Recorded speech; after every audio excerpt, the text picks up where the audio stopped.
Yay Media Group.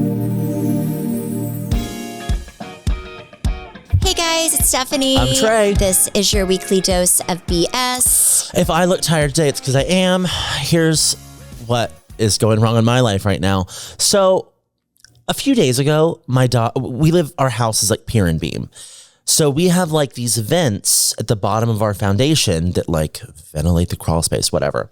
My dog the other day became fixated on one of these vents and we're like, what are they looking at? So last night, I woke up at like 4 a.m. to my dog losing his mind. It was actually Zach's dog. My dog was a perfect angel in his sleep. Zach's dog losing his mind because he's hearing something. So I get up and it sounds like there are cats outside that are like meows? fighting. Yeah, like there's Hissing? an animal screaming Okay. and it's like a scream. It's loud. And so I get up, I go to the guest room, I'm looking out the window and I'm realizing that the sound is not coming from outside. It's coming from under me. Oh gosh, okay. Right. And I'm like, oh, okay.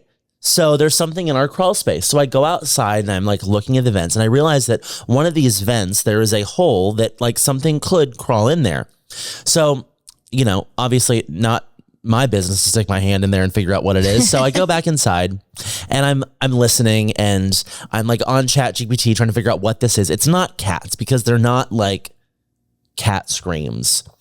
And so their other two options were either possums or raccoons. Well, possums hiss. And what I was hearing sounded like I lived in an apartment and whoever below me was having a full domestic dispute and like throwing furniture. It was loud. I mean, they were like going at it. Oh right? gosh. And there's two. Okay, so there's like there's two, and they're going everywhere, and it sounds like they're throwing couches at each other. Like I was like, I don't know what to do about this. So that leaves us to discover that there's only one real possible explanation, that there's raccoons in my crawl space. Okay. Yeah. Well, how are you going to get them out? Right. How Great are question. you? So I called my dad and I was like, hey, what do we do about this? And he was like, well, you got to call a company. And I was like, I don't think so.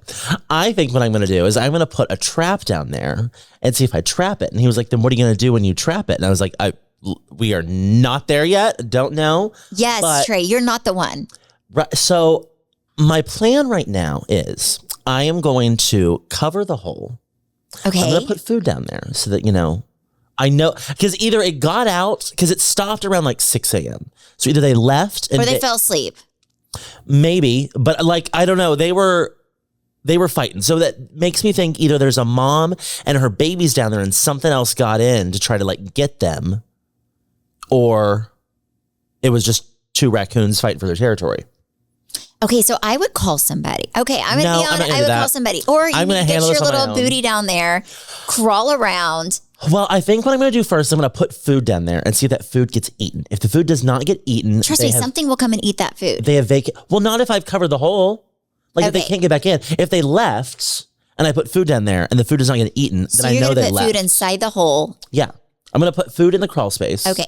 See if they eat it. If they don't eat it, we're clear. No need to spend thousands of dollars on a, animal removal service. But if they do eat the food, then we've got a whole nother problem on our hands and we'll deal with that next week. Oh my. Okay. So Travis is ridiculous. I love my husband, but he loves a raccoon, I think, because he really does, because we will like eat at home. Like I cook probably 4 to 5 nights a week. And after whatever's left over, instead of putting it down the drain, he's like, oh no, let's just go, take a plate, like a paper plate of all the leftover food outside and put it behind our trash cans for the raccoons. Like he feeds them. Lord. Like they are like little stray cats. They get in our trash. He loves a raccoon for some reason. Have you seen your raccoons? No, are they cute? No, I've seen the raccoon on yours. It is obese as all get out. Because we feed it. And that makes so much sense. My husband feeds the raccoon. Yes, we feed it. Its poor little legs. I've seen it walking down the street like early some mornings. We're going to kill it by obeseness. Yes, that's what's happening. Man. The amount of times that I have opened our trash bin to like throw the trash in, and we've had raccoons. I've had possums in there. Mm-hmm. I mean, there's all kinds of stuff just going to town eating our trash. Oh, yeah. Well, so I told Zach, I was like, let's build like a like a flap basically to where like it can get out, but it can't get back in. Yeah. And Zach was like, these raccoons go through our trash, open our to-go containers, have a full meal, close the lid, put like I think they're going to be able to find their way back in. They're 100%. They're super smart. Yes. Yeah. Very smart. Yes. But we also have like 2 stray cats. One of them's a kitten that my kids are trying to capture and like keep as our own. I said we can't because our dogs will kill it. So they also like leave food out for anyways, we have all these stray animals, and I will never be able to call animal control on any of them because it's of our own doing. Like we are the reason that has happened. 100%. Like we feed them, we take care of them. Like it's ridiculous. I was nervous when I first heard these screams because this was maybe like 2 years ago. We had I think it was a coyote on the loose in the neighborhood. And there was a regular issue where like stray cats were getting beheaded. Oh my gosh. And like you'd hear their screams and you'd wake up and in the front yard of someone's neighbor house, you would just see like a head of a cat. Oh, that's horrible. Right. So I was like, oh, coyote's back. But nope, it's under my house. Well, so I think you should just do the Travis Holman thing. Just feed it. They're probably hungry. That's why they're fighting. Just feed it so they're not hangry. Yeah, just take care of them. Yeah, get them nice and fluffy. Yeah, and then nice and fat. Or you have to call somebody to remove them. One time we had, I think was it a raccoon? It was the saddest day of my life. Something that crawled up the tree, and I think one of the dogs in the neighborhood or something was trying to get it down. Anyways, it fell out of this tree, like fell a long way. And it was still alive, but like, barely. It was not going to make it. So we did call animal control and they picked it up and put it in there. And I said, oh my gosh, I can't wait for you to give it surgery. So it comes, I hope it makes it. And the guy pretty much was like, oh no, ma'am, we just put these things down. I was like, how horrible. At least try to save its life. We've been feeding that thing for 5 years. How dare you? Well, here's where raccoons are smart. They know they're cute. Yes, they're very cute. Yeah. And if they look at you with big enough eyes, they're like, you're going to let me out of this trap. Yeah. And I'm going to go back to doing what I was doing. Well, I had a really great thing happen. What? Okay. So I get this text message. I think I call you immediately and you're like, I'm in therapy. I'll call you back. I was like, dang it. You never are there for me when I need you. Get off your therapy and talk to me. So I am at home. I get this text message and it's from my Louis Vuitton sales associate. Okay. And usually when I get a text message from him, it's like 55 new bags that are coming out that he's showing me that I'm having to refrain myself from buying, right? He wants your money. Yeah. Yeah. Like he's like, oh, all these things. And I will say, I think I have the best sales associate ever because he will get me things that like nobody can get. Like he will get me bags that are like, there's like 100 made and that's it of these bags. So he does me very right. Okay. And every bag I have, they're good from him. So I'm thinking he's sending me more things, right? And I'm on a spending freeze right now. Like I'm trying to be better. So I open it up and he said, Stephanie, Louis Vuitton has a Christmas gift for you. I was like, what? I must have spent so much money this year. I have never once in my life been offered a Christmas gift from any luxury store, except for Neiman Marcus. They've given me Christmas gifts. But other than that, like never. Like Louis Vuitton, nobody ever gives me a Christmas gift. And I did not know this was possible, but now I'm going to expect one every year. That's for sure. So he was like, we've been trying to send you a Christmas gift. But nobody's been home to whenever we deliver it, you have to sign for it. So I'm like, oh my gosh, this is the best day of my life. I somehow made it on the special list. I need to call Trey. So I was like, okay, well, I'm going to be home from this time and then tomorrow from this time. So he was like, okay, I'm sending a courier to give you this gift. And I'm like, oh my gosh, this is going to be amazing, right? So I call Trey. Of course, he doesn't answer. He's like, I'll call you back in therapy. And I knew it was like 15 minutes after. So I knew he had probably a good, 45 minutes left of therapy, which was not working for me. So they send the gift. I get it, open it up. It's very kind, by the way. I'm super grateful. It is Okay, wait, pause. Before you reveal what it is, we have to go to an ad break. So when we come back, you'll find out what Stephanie got. Okay. Stephanie, what did they give you? Okay, so opening it up. So first of all, I get a card from Louis Vuitton with my name on it. OMG.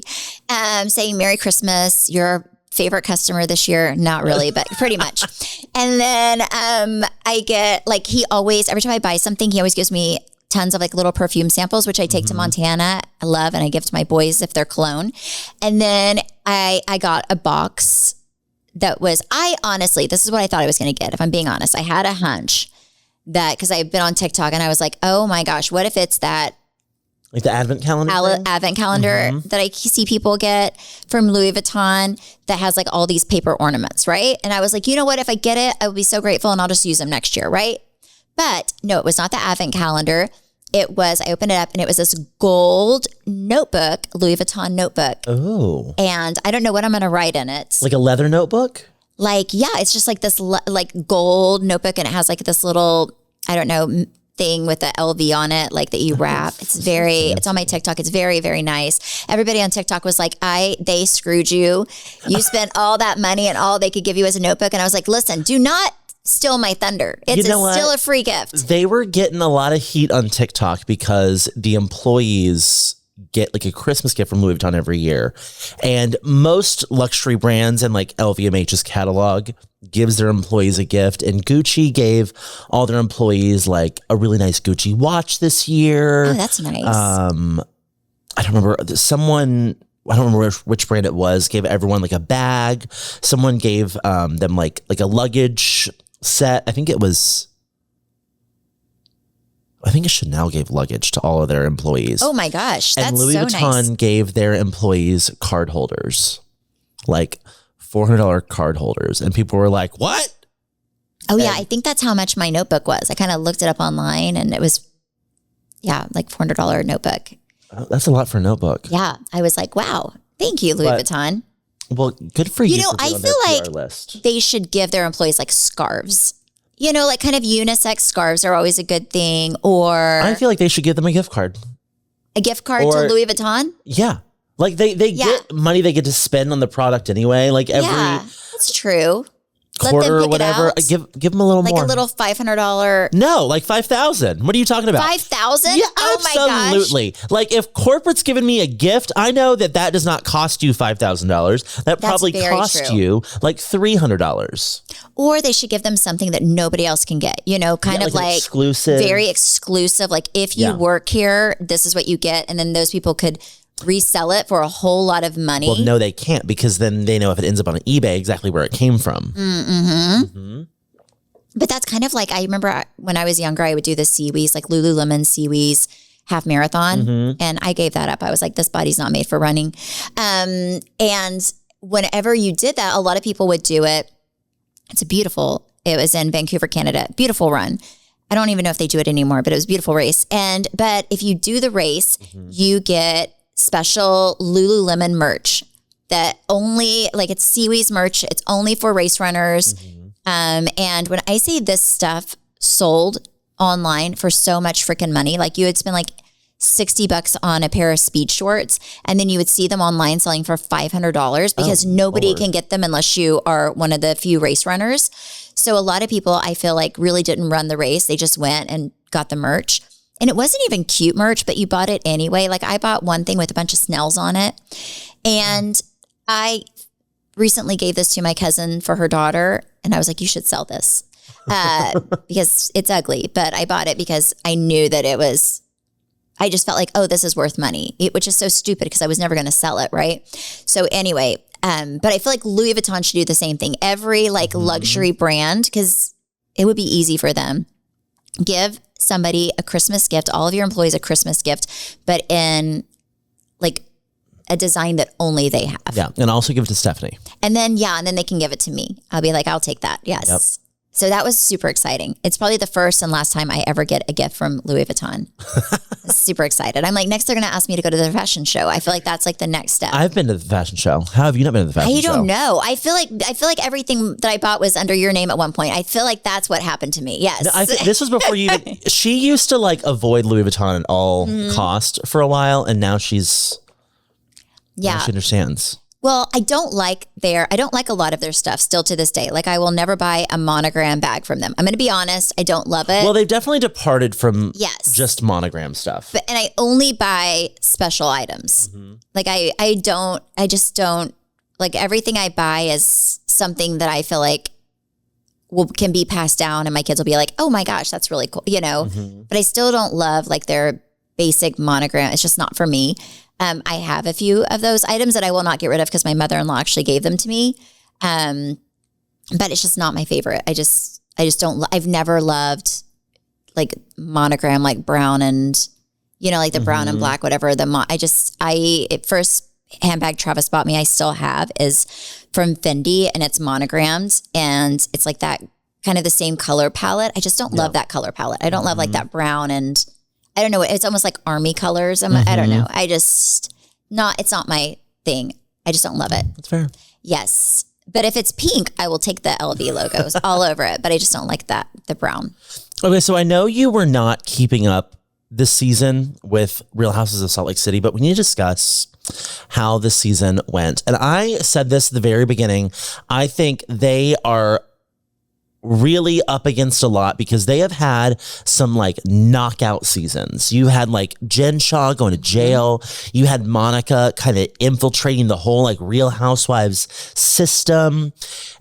So there's been a lot that we've been given. And I think it's hard, like when you have such amazing knockout seasons like that. But also, who would think the Mormons would be so messy? Like I would think they would be like the least messiest group, but they are so messy. No, I think they are the messiest. Well, I know, but when they came out, I would think that they would never. Look, like, but they are like the Secret messiest. Lives of Mormon Wives. Yeah, like Mormons are freaky. Yes. Yeah, they got a lot going on. So this season, you had a lot that you were up against. And I feel like the biggest drama was them all thinking that Meredith had like a drinking problem and a drug problem and all this stuff. Oh, did they? As a viewer, did you agree? I did not. And I posted a TikTok about this, that I think that it was like, that was kind of the only angle they had. It was the only like little bit that they could latch onto, and she was not agreeing with it, and she kind of fought it the whole way through. And then the finale ended up being them like confronting her for having this issue, because there was something where like she was on a plane and she was like screaming at Brittany and Whitney and whatever, but there's no footage of it, which I find very odd. Actually, you're a great person to ask this. Okay. Why would they, if you were on a plane on the way home from a cast trip, where is the crew sitting? Like, there's at least one. Wait. Producer. Like, is it a private plane or a public plane? Commercial plane, but they were all in first class. Oh, but the producers would be in coach. But would they not come if they heard you screaming so much to where it's causing like a commotion on the flight? No, they would. No one would come up and like record that. No, because there's other people's privacy as well, and you have to have permission. You have to have permission to film at places So you could film on the plane. I will say this: whenever we've flown for cast trips or anything like that, they gave us like little handheld mini cameras to film. Like, hey, we're on a plane. Da da da. Like we had to do like almost. You have to like vlog it. Yeah, like almost like a vlog that they could possibly use. So I do believe if it was anything like our show, that those girls would have their own cameras. I mean, you have to be like just one with a little bit of balls to bring it out and like, go to town on your cast members, because then they would be all over you, right? Which I could understand why none of them would, because last season they got onto Brittany for recording something on her phone which was so stupid, because like you're recording a TV show. But in this situation where there's not cameras, no one pulled it out, probably because Brittany last year got chastised for doing the same thing. But I remember season 1 of your show. Yeah. I think Carrie Duber had like a voice recording? An audio, yeah. Like Leanne and Marie at the time were screaming and yelling at each other. And then we heard glass break. Right? At Brandy and I, we had a place in Austin together that we no longer have together. We sold it, I think, a few years after that. Side note, 50 Cent rented it through a party, got the cops called, and he was the nicest guy ever. And Travis and him talked on the phone, and he said, I'll take care of it. No worries. I'll get everyone out. And he did. And the house was spotless. Like whenever he left. So he's a man of his word. Anyway, so what was I saying? Oh yeah. So it was at that house and Brandy and I were in bed together because we like everyone kind of shared a room and something happened. It was so stupid. That season was so special. Because I think it was something like Marie told us a story because Brandy and I were so immature that she thought we would enjoy. And I think she was trying to bond with us. Marie told us a story of Leanne pooping in a basket, right? In a car. I think she had, Montezuma's revenge maybe or something. And she needed to go to the bathroom and there was no toilet in sight. So she supposedly went number 2 in a basket. Now, I don't think you can share your stories like that with me all day. I will not judge you. I will be like, that's amazing. I love this. I love this for you. I love this for me hearing this. She'll probably one up that story. Yes. And I'm like, wait, I also have, one time I was on the phone with Brandy and it was right after I had Chance. I think it was like right around Christmas time. And I learned to never trust a fart because I thought I had a silent but deadly. And I sharted myself. And I said, ooh, I got to go. I just shit my pants. And then I ran. And then, then I went to the bathroom, cleaned up, and continued my Christmas shopping. I know, TMI, but it's the truth. Okay, so I do not if you have a nasty story, I will be like the last person in the world to judge you because I'm just like everybody, but certain people are just more honest like me than others, okay, about their stories. Okay, so it was something so silly, right? And it was lighthearted and funny. But like a bowl broke. Isn't that right? No, she just told us that Leanne needed to go to the bathroom and there was nothing but a basket. The audio that Carrie had. Yes, but a bowl broke. A bowl? So anyways, but she did not say this story in front of Leanne. She said the story in front of Brandy and I. I think we were at lunch and then Brandy was like, oh my gosh, Leanne, I heard you shit in a basket. Leanne got so upset. But she held it together. And then that night she exploded on Marie because she was like, they're going to use it against me. Oh. Okay. So, and then I heard like this glass bowl break of ours. I was like, damn it. That is our candy bowl. I love that bowl.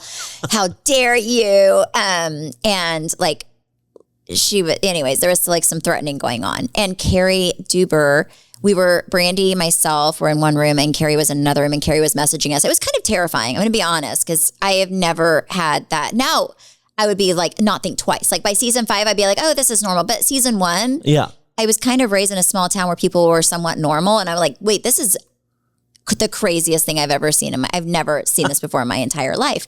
So it was terrifying because I was like, oh, she's crazy and she's going to come after us next.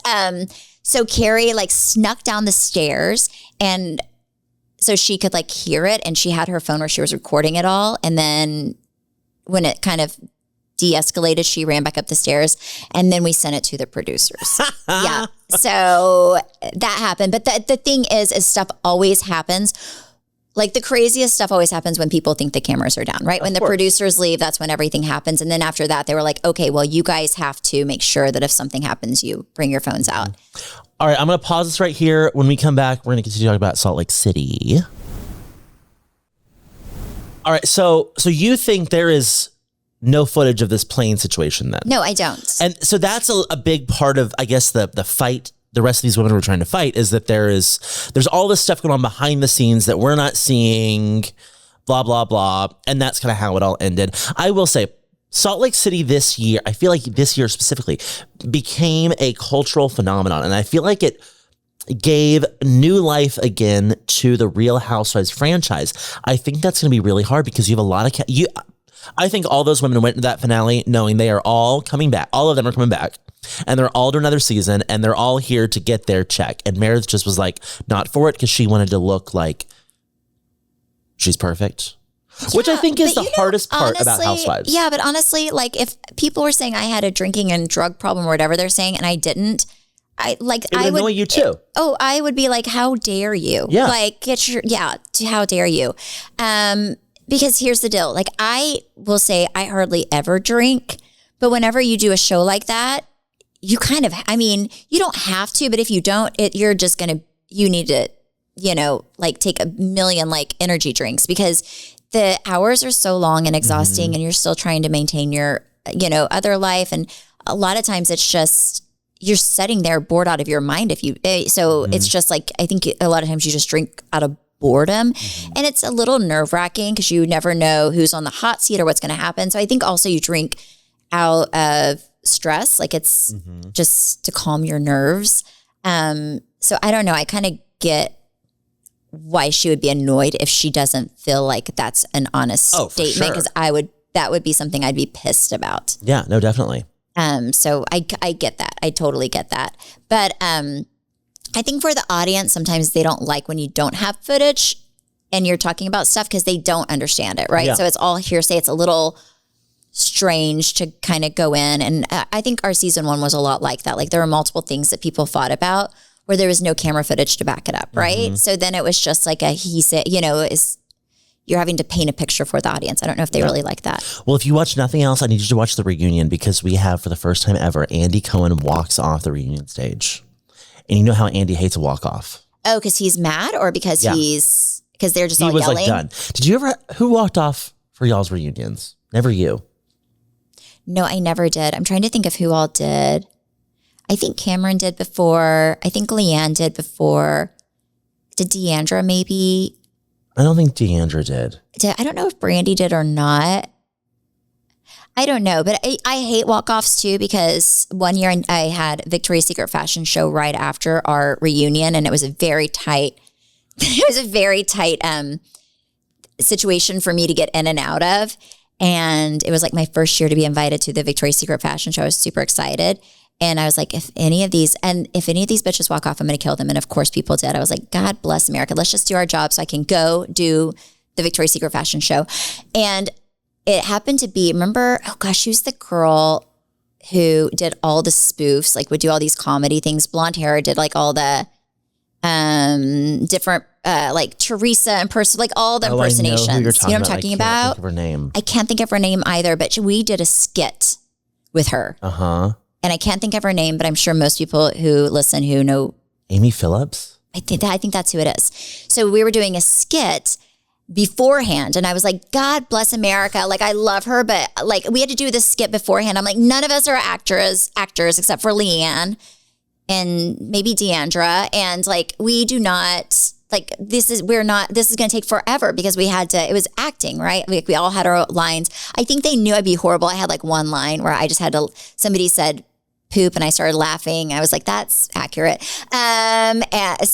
But we had to do that. It took us like an hour and a half to get through this like silly little skit, right?